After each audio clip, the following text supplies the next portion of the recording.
Hey everyone, Cody here. As you can see, I'm just at the hospital right now. So, just a couple things I kind of wanted to talk about today. I'm not sure if anyone watches the news and pays attention to the propaganda. I recommend you don't really, but if you do, you've probably noticed that a lot of our hospitals in Canada, I'm speaking specifically about British Columbia right now, have been shutting down every day. And like on the news every night, there's another hospital, especially in the north where I am, that shuts down. We have a major lack of doctors, lack of nurses, lack of healthcare professionals, and a lot of people have jammed up the system. The government has jammed up the system. Everyone's contributed to what we see here today. It's no just one person's fault. A lot of people aren't going to like to hear that, but we all need to take ownership for our part, no matter how small it is. That's how we make a difference. That's how we make change. What brings me here to the hospital today, I'm very fortunate.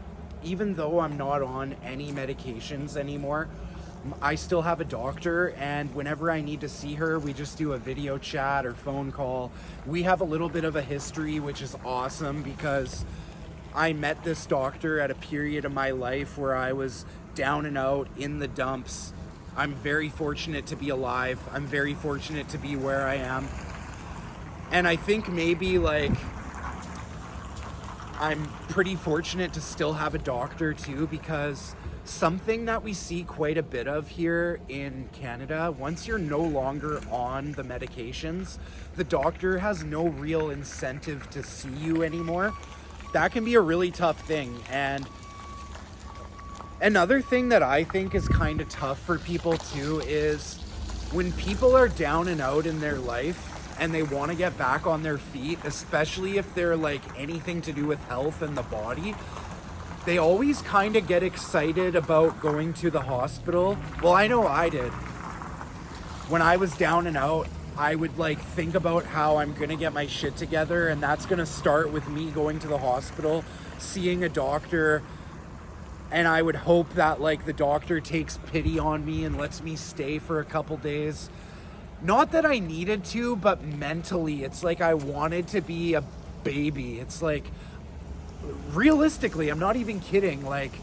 Looking back at what my expectations were for the hospital, just because I'm a Canadian citizen, was that even though I've destroyed my life and I'm homeless and I'm using substances that are keeping me physically addicted, I still had these expectations that because I'm Canadian and I live in Canada, I deserve to be able to go to the hospital and have them feed me and give me Boost and Ensure every day and nurse me back to health. Why?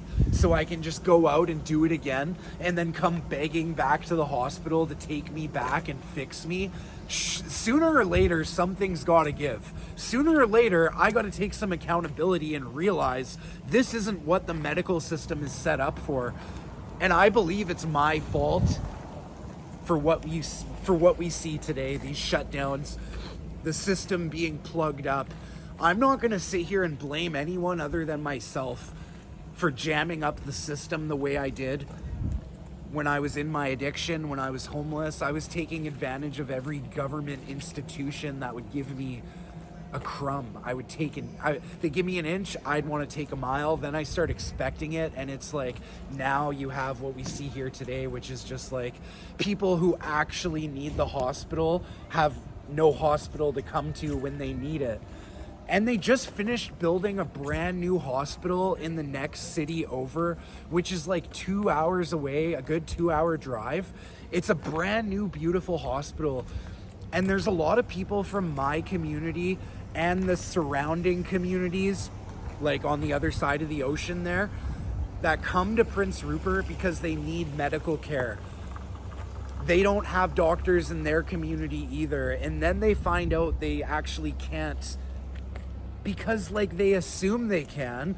When they phone the hospital, all is good, everything's set up, everything's good. But then when the day actually comes, it's something that's totally out of their control, and they can't get their tests done, they can't get help.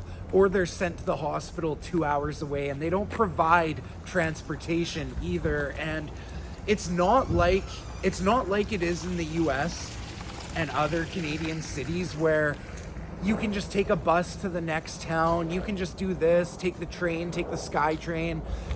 We have none of that up here in the north. We are very old school up here. There's not too many electric car plug-ins either. Just to give you like a little bit of a picture, but that's the state of things in Canada, in British Columbia right now. And I feel like in the next 5 years in Canada, like, we really all need to find a way to put our differences aside and work together. And what I would really like to see is a politician actually be honest for once and come out and say, look, guys, this is the state of things in our country right now. Say what you will, there's nothing we can do about the past. All we can do is move forward. Let's all work together to put our differences aside. Let's stop making fun of people. Let's start actually working together to fix our country, because Canada isn't broken, but it will be broken if we don't do something. Any country would, and I'm not going to blame that on one thing or one person. We need to come together as a collective, work together, heal together, build together, lift each other up. The way I see it is we're all people. We all have a heart, we all have a soul, we all feel pain the same, we all bleed the same. And like, to be honest with you, if someone's not safe where they are, I want them to be safe. I care for people. And the people in power, they want us separated.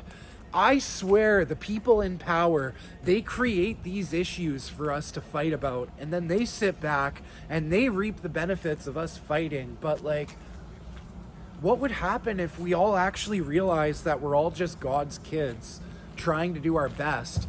And we decided to stand up against the bad stuff, and we all came together and we're kind to each other. We care about each other again. What if we built our communities again? What about it?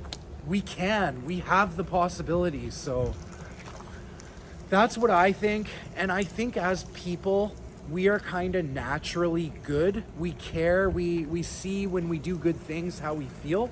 So I think that's what's going to happen, is we're going to all end up coming together, and we're going to fix this country of ours, and we're going to address these issues we have, and we're going to fix it. And that's just how it is, because that's what we do in Canada. So what actually brings me here today, though, is I'm getting some blood work done, and I've been meaning to do this for a while, but I always procrastinate things. So I got this paper sent about a month ago so I can get my testosterone levels checked, get my liver checked, get my blood work done. Just check things out. Why not? I've got the opportunity, and I'm no longer taking advantage of the medical system. I'm doing things the right way. So yeah, I just wanted to bring you all here and share my little rant with you and let you know Canada is great. Food for thought.